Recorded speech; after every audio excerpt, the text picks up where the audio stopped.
Ohio State flip targets. Let's talk about it.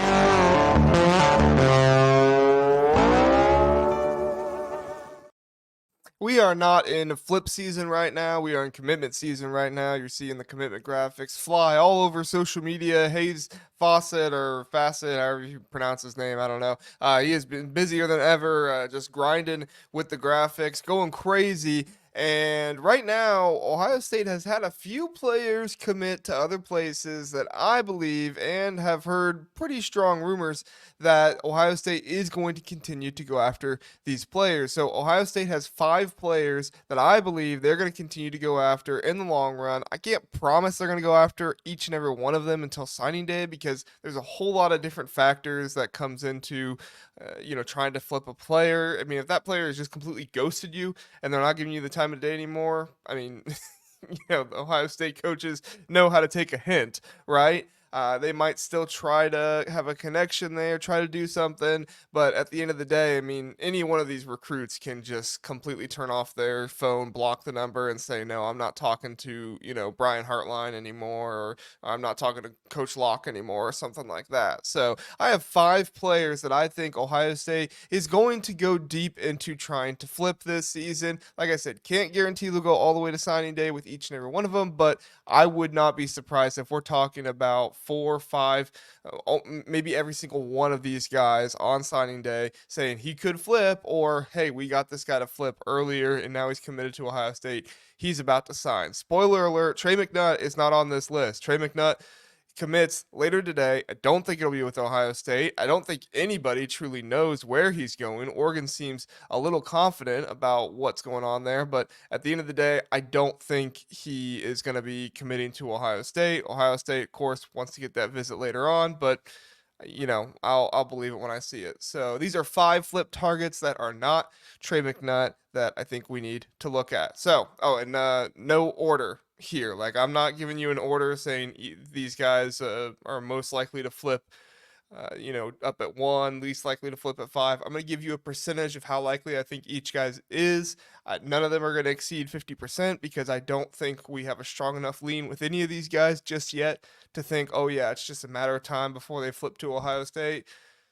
But I am going to give you a percentage on how likely I think it is that Ohio State will flip this guy at some point, or has a chance to flip this guy. So let's start with the first one. Preston Bowman, number 5. Who is Ohio State battling here? They are battling Kentucky. He is committed to Kentucky. If you've been following this at all, you know that Preston Bowman committed to Kentucky, and like a day or two later, Ohio State offered him, making things very confusing.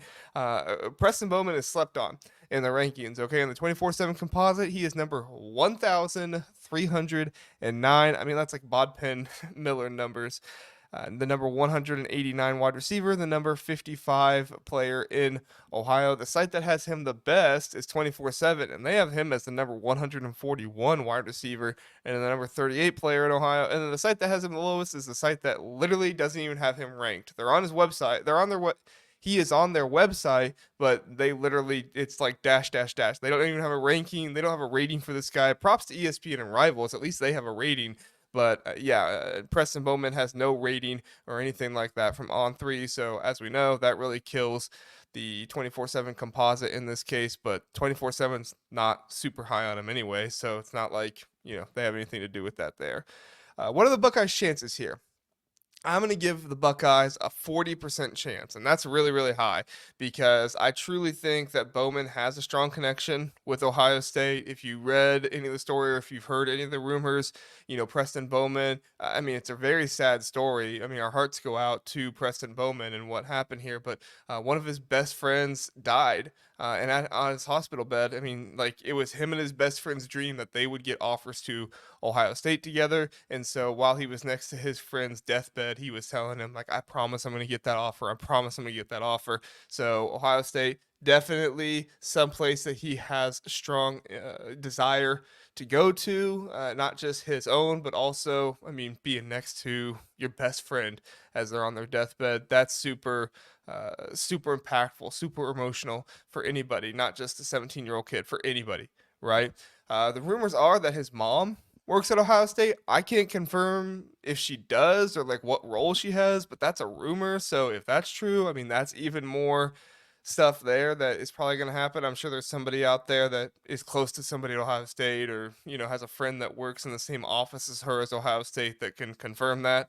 I didn't dig too deep, but yeah, at the end of the day, it's a rumor, so I just figured I'd mention it. And I think Ohio State likes that Bowman has the flexibility to not just be a receiving type of wide receiver, but also do a little bit of that running back, kind of running the ball type of stuff too. I mean, the guy we're looking at here with like Xavier Johnson, what he was able to do, and Ryan Day has a history of really likes to utilize these guys in his offense. So guys like Paris Campbell, guys like Xavier Johnson, guys, I mean, before them, Curtis Samuel, right? I mean, there are tons of guys like this that Ohio State has used over the years prior to Ryan Day and with Ryan Day in the offense. So this is somebody that obviously Ryan Day sees the skill set. He likes the skill set. So he's going to go after this guy a little bit more and really have a good thought process of what he could do with him, and I'm sure they'll communicate that, especially on his visit that he plans to go on. We have heard that Preston Bowman plans to have a visit in the fall. We don't know when that is scheduled for. Well, somebody might know. If you do know when it is, please put it in the comment section. I couldn't find like a set date. I just found that he was looking to visit at some point in the fall, so at some point he does plan on doing that, and I'm sure Ohio State will do everything they possibly can to try and get Preston Bowman to commit on that visit or soon after that. All right, number 4, Anthony Turbo Rogers. So if you hear anybody talking about Turbo in a YouTube chat or on social media or something like that, chances are this is who they're talking about. Anthony Turbo Rogers. He's currently committed to Alabama. He's been committed to Alabama since June 2nd, 2023. I mean, over a year now. This has been a long commitment for Anthony Turbo Rogers. However, the relationship with Coach Locke is longer than that. Get to that in just a second.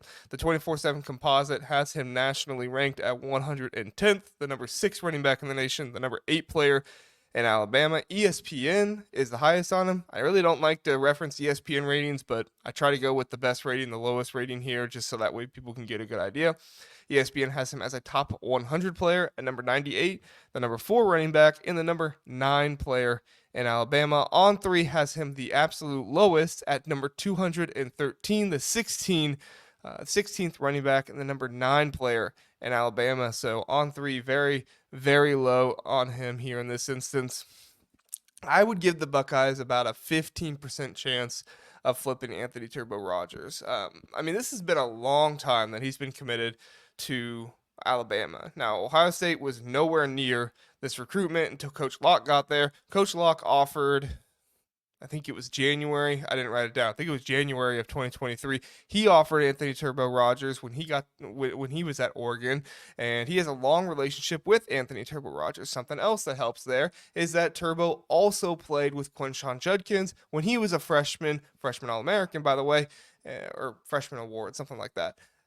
Very prestigious freshman when he was a freshman with Quinshon Judkins on their team. So good relationship there. Quinshon Judkins could help out with what's going on there. And Coach Locke obviously has known him for a long time. He's from the same hometown as Coach Locke, and he is somebody that offered him very early, not just because he saw the skill and the talent, but he also had the relationship with him because of that. However, I think the big issue here is that if Turbo were to join the Ohio State class, you're looking at him being the 3rd running back in the class, and it's hard enough to get 2 running backs in a class, let alone 3. And you have 2 talented running backs already in Bo Jackson and Isaiah West. Isaiah West kind of rising in the rankings. However, if you watch him at all, you see the talent, you see the potential that's there. So even though he's not the highest in the rankings right now, if Turbo knows anything about these other recruits, he knows Isaiah West, pretty slept on guy, and is probably going to outplay his ranking when he's in college. Now,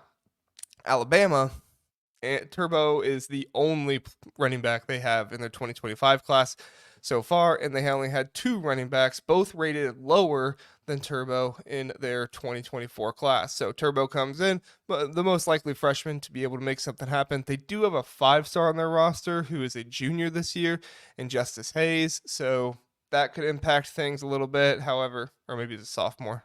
I apologize, I forgot. But that does impact things a little bit too. I think he's a sophomore. I don't think he's going to the NFL this year. That does impact things a little bit too, but at the end of the day, it's it's not the biggest deal in the world because he's going to be a junior by the time Turbo gets to school anyway, and Turbo can work himself up to possibly a starting role his sophomore year. So I, I don't feel great about it. I mean, obviously I love the connections that Turbo has with Coach Locke and Quinshaw Judkins. I think relationships are a huge thing that's overlooked in recruiting nowadays. Everybody just talks about NIL, this, that, and the other, but I think relationships still matter a lot. It's still something that kids really care about, and these kids, especially when they're going from one state to another, it's something the parents care a lot about too. So, you know, like I said, 15% for Turbo. I would be really, really encouraged if we see him on some other kind of. Well, I think he is supposed to be coming to visit here soon. So when he does come and visit, I'll be really encouraged if we hear that that goes well. If we hear that there was something substantial that happened there, that was really good. But at the end of the day, until we hear anything more on that, this recruitment has always kind of seemed like a little bit of a pipe dream to me. So 15%, I think there could be a possibility here, but I'm also not feeling great about it. Number 3, Dorian Brew. Dorian Brew committed to Oregon not too long ago. He committed there. The rumor is for more playing time. Obviously, Oregon, very good NIL game as well. You heard that that really wasn't the reason he committed. Now, Oregon has an elite recruiting staff there. They have some very good relationship makers, and that's huge for Oregon. And when you compile that with the NIL opportunities that they have, overall, I mean, it's a really, really hard thing to beat. And when Dorian Brew comes in as a 5-star and the third the third rated player in that cornerback room, you don't love it. And Dorian Brew wants to play early. I mean, that's another thing that we heard, that he wants to play early. He wants to play often. He wants to be able to get out there. And the 24/7 composite has him as the number 36 player nationally, the number 5 cornerback, the number 10 player in Texas. The group that is the highest on him, which is actually weird because they have a lower national rating than the 24/7 composite, but sometimes that's just how these things work out. The number 42 national player, number 6 cornerback, number 8 player in Texas, and then the site that is the lowest on him is 24/7. At the number 62 national player, number 7 cornerback, number 11 player in Texas. So right there on the fringe of that 24/7 composite of being a 5-star. I think at one point he was a 5-star. I forget which ratings changed. It might have been On3 changed lately, but no longer has that 5-star in his 24/7 composite, but he's right there and could get it back just with a simple rating change by somebody. What are the Buckeyes' chances here? I think Ohio State has okay chances here, pretty good chances actually. At 35% is what I would give. I'll be honest, I kind of wish Oregon had got DJ Pickett. I think that would have been more helpful for Ohio State, because then you have Dorian Brew, Brandon Finney, and DJ Pickett all in this class. You have a 3 cornerback class. Now, obviously, DJ Pickett, ratings-wise, is around the same level as Devin Sanchez and Naeem Offord, just a little bit lower than them. However, Brandon Finney, he is not a similar rating to the number 2 cornerback in the Ohio State class in Naeem Offord. But I think there's a possibility here that Dorian Brew could come on back to Ohio State. Like I said, I don't think NIL was the biggest factor for Dorian Brew. Oregon definitely offered more money than Ohio State, just because it did prioritize him more, because they are looking at him as possibly the second cornerback in the class, or now with DJ Pickett not coming as the most important cornerback in the class. So they're definitely going to prioritize him like that. But you never know who Oregon could get, right? I mean, Oregon go out there and flip some cornerback or something like that. I mean, rumors are out there that they want to flip Naeem Offord.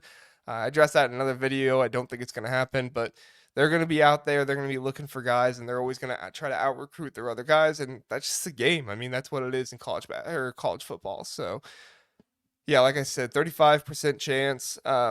Berm's point that he made, I forget which talking stuff it was a few back, but his point he made is that he truly believes Dorian Brew's heart is at Ohio State. You know, he believes that his heart is in Ohio, even though he left Ohio to go play in Texas. I think there was a coaching change with his dad or something like that. But even though he did leave Ohio, he still believes that there is a draw to Ohio emotionally, heartstrings, whatever you want to call it.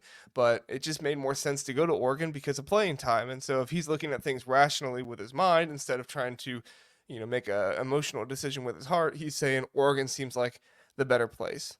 I think it's really, really hard for these guys sometimes to not go with their heart, especially when you're starting to think about, like, 2,000, whatever number of miles away from home, and you're like, man, do I really want to go there? I mean, I would not be surprised if on signing day you see Dorian Brew really, really dealing with this decision to go to Oregon and then signing with Ohio State. Again, I'm not predicting it'll happen, but I'm just saying this is a guy that Ohio State wants. They do want 3 cornerbacks in this class, and Dorian Brew is somebody they're going to continue to try and go after.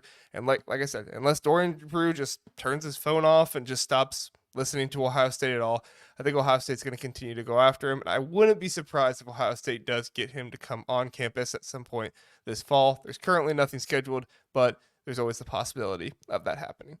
All right, number 2, Justin Hill, another guy, Ohio guy, not formerly from Ohio. He is still in Ohio right now, and Ohio State's going to be battling Alabama here. Justin Hill is committed, and a lot of it is because of the familiarity with the scheme and how much he likes the coaches. Ohio State put the full court press on Justin Hill to get him. They sent every single coach to him. While that does communicate how much you want a player, sometimes that can confuse the player as well. You're thinking, okay, which coach is recruiting me the most? What kind of room am I going to be in? And when you put that on top of a position that Ohio State does not use every single year and does not put it on tape very often, the jack position, which is what Ohio State is recruiting Justin Hill for, it's a little bit of a problem. It can be confusing for the recruit. And so I don't really blame Justin Hill if that was the reason why, and that's kind of what we started to hear a little bit. But I mean, I don't know if Justin Hill's recruitment is totally done. I wouldn't be surprised if Justin Hill gives Ohio State another shot at some point. Again, no visit scheduled right now, but I mean, he's the number 56 player nationally in the 24/7 composite, number 4 edge rusher, number 4 player in Ohio. The On3 has him as number 52 nationally, number 6 edge rusher, number 3 player in Ohio, and then the group that's lowest on him, Rivals, they have him number 120, but they still have him as a top 5 edge rusher, number 5, and the top 5 player in Ohio at number 5. So if you want my chances here, I actually think I'm going to go with the same percentage that I gave Preston Bowman. Justin Hill, I'm going to give him a 40% chance. Listen, I know people are down on this recruitment. I'm going to put myself out there and say I still believe Justin Hill could go to Ohio State. I'm not going to say it's likely. Again, I'm not going to predict that that's going to happen, but I think that this recruitment was more Ohio State messing up than Alabama winning it. This was an Ohio State L more than it was an Alabama win, in my opinion.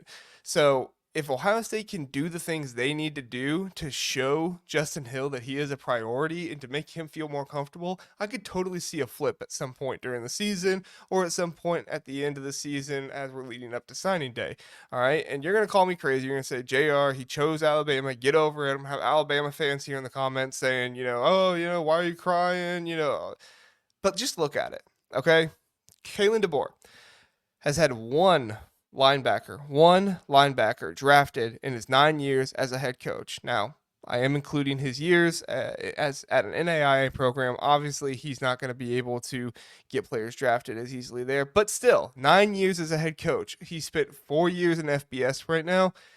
One linebacker drafted. All right. One edge player drafted. The linebacker, Braylon Trice, was drafted in the 3rd round, and then the edge player, I don't even know how to pronounce his name, Idufuano Olofoshui. I totally butchered that, I know.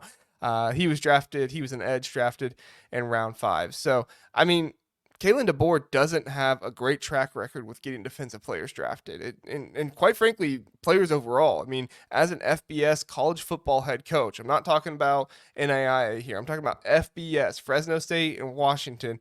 He has averaged less than 3 players drafted per year. Less than 3. And you know what? A lot of those guys, wide receivers, quarterbacks, offensive linemen. I mean, you're talking about guys on the offensive side of the ball. You're not talking about, linebackers and defensive ends being drafted super often. You're talking about guys on the offense side of the ball. That's where Kalen DeBoer really excels. Every single team that Kalen DeBoer has coached has been excellent offensively. They've had good defenses. Obviously, you don't get to the national championship without having a good defense, but that's not his identity. And so It's very possible that this season, yeah, you're probably going to see a good defense from Alabama this season just because those are the type of players that Alabama has. All right. Yes, Caleb Downs left, but they still have a ton of talent on defense over there. So you're still going to see a good defense from Alabama this year, but is it going to be good enough? Is Justin Hill going to see a defense this year and say, you know what? I really don't like the way you're using that linebacker. I don't feel great about the way this defense looks. I thought it was going to look this way. Do we see possible issues there? I think Ohio State can learn from their mistakes and correct them in two ways here. I think you show the jack position on film, even if it's just mop up duty. All right. Put the jack position out there. Get Mitchell Melton, get Arvell Reese, get somebody out there that you can throw the jack position. Heck, get CJ Hicks, put him at the jack position. Do something. He's a little undersized, but get somebody out there that you can throw in the jack position just to put it on tape, just so that way, if you get Justin Hill back on campus, you can say, look, this is what we did with this player, and this is what we want to do with you. He might not be the prototypical player, so we didn't do it as much, but you are the perfect player to be able to do this with, and you will get noticed. You will be a Will Anderson type, whatever type of player. So I still think Justin Hill probably recognizes that he fits better into the Alabama defensive scheme, and obviously his relationships with the coaches are not going to go sour. I mean, they'd have to really mess that up somehow. But I truly believe that this was more of a loss by Ohio State than it was a win by Alabama. And if Ohio State can correct those issues, if they can identify the issues that they had, I truly believe Ohio State can get Justin Hill back in this class. I'm putting my stamp on it. 40% chance it'll happen. All right, last one. Malik Autry. All right, Malik Autry is committed to Auburn. He has strong ties to Auburn. But guys, I mean, this is a type of player that Ohio State doesn't get chances with very often. And it's because Ohio State is going into the state of Alabama. They already have Naeem Offord committed. They already have Zion Ziggy Grady, who is a good friends with Malik Autry, have him committed. So, I mean, this whole opportunity here is a very, very good one for Ohio State. They're going to want to capitalize on this opportunity. The issue, like I said, Malik Autry has strong ties to the school of Auburn. About 15 minutes away, probably can see the campus from his house or something like that, right? I mean, I think it was Tony Gerdeman said that you could hit a golf ball from his backyard onto the Auburn campus. So, I mean, this is a tough recruitment to get a guy to flip. But, I mean, he talks about Ohio State a lot. He wears a lot of Ohio State clothing. And you might say it's a troll job, but I don't know. I mean, he's 24/7 composite, number 119th player, number 19 defensive lineman, number 10 player in Alabama. 24/7 has him as a 5-star, the number 29 player nationally, number 4 defensive lineman, number 3 player in Alabama. And then it's, that darn on 3 that's the lowest on him again, the number 212th player, 22nd defensive lineman, number 8 player in Alabama. Defensive line, really, really difficult for some of these groups to be able to project because you don't know exactly what their body's going to do. But anyway, that's a conversation for another day. I'm going to give Malik Autry a 20% chance, and I'm being optimistic here. I'm going to give him a 20% chance to flip to Ohio State. I'm being optimistic that he's not trolling Ohio State, that he actually is interested and he is trying to continue to show that in a dead period where he's trying to say, look, I'm not completely out on Ohio State. I am interested. I do like what I saw. And, his boy, like he's committed to Ohio State too. That's part of the reason why, like, I don't know if he's trolling them. Like, you really want to troll the fan base that your boy is committed to play for? I mean, I guess he's not committed to play for the fans, the coaches, the school, whatever. Like, I don't know. Like, I don't see that. I don't see that the way some other people do. I could be wrong. Maybe I'm being too optimistic, but at the end of the day, I don't see it. To me, this is a little bit of a combination of two recruitments. One, Trey McNutt. Two, Dorian Brew. Of course, that's hard. These are both Ohio guys, so I'm not trying to put that into it there. But the reason why I say those two guys, Trey McNutt, we're going to know if this is real when he visits. Right now, the plan is for him to visit the Ohio State-Michigan game. That's a long way away. So hopefully that sticks. Hopefully he does visit during that time. But I mean, the Dorian Brew part of it too is like, I think he genuinely likes Ohio State, and I think he has a strong connection there with Zion Ziggy Grady. I think that his boy going to Ohio State. Now, if Zion Ziggy Grady decommits and goes to Auburn, I don't think that's going to happen, but, Auburn talks about flips a lot, and he's one of the guys that they have on their list or whatever to possibly flip. So, I mean, if he goes, I don't know. I don't really think Malik Autry has that much of a connection anymore. He might like Ohio State, but he's probably not going to leave everything he knows and all the people he knows to go up there by himself. But as long as Zion Ziggy Grady stays committed, I think he has a strong connection there. And I think that he sees the opportunity of development that Ohio State can give him. And I think that he probably sees that Ohio State can match just about any NIL offer that Malik Autry or that Auburn is going to give Malik Autry. So, in my opinion, if Autry flips, it's going to be near or on signing day. I don't think Autry is going to go through his entire senior football season committed to Ohio State. Number one, the people around him are not going to be too happy with that. Obviously, family members love you and they're going to support you and that kind of stuff. But still, like, you're going to get those vibes that people aren't happy with you. And number two, like the fans and the teammates, all that kind of stuff. Since they are so close to Auburn, obviously that is going to be a little bit of a tricky situation too. But I do think that Ohio State, if they get the visit, the Ohio State Michigan game, and you continue to hear good things, and Autry continues to display that he's interested in Ohio State, we could be looking at a flip here, a decommitment maybe before signing day, and then a commitment or signing to Ohio State on signing day, just because I think that it's more likely he signs with Ohio State and then gets the heck out of there to go roll at Ohio State early, get on campus and go through spring practice and stuff like that.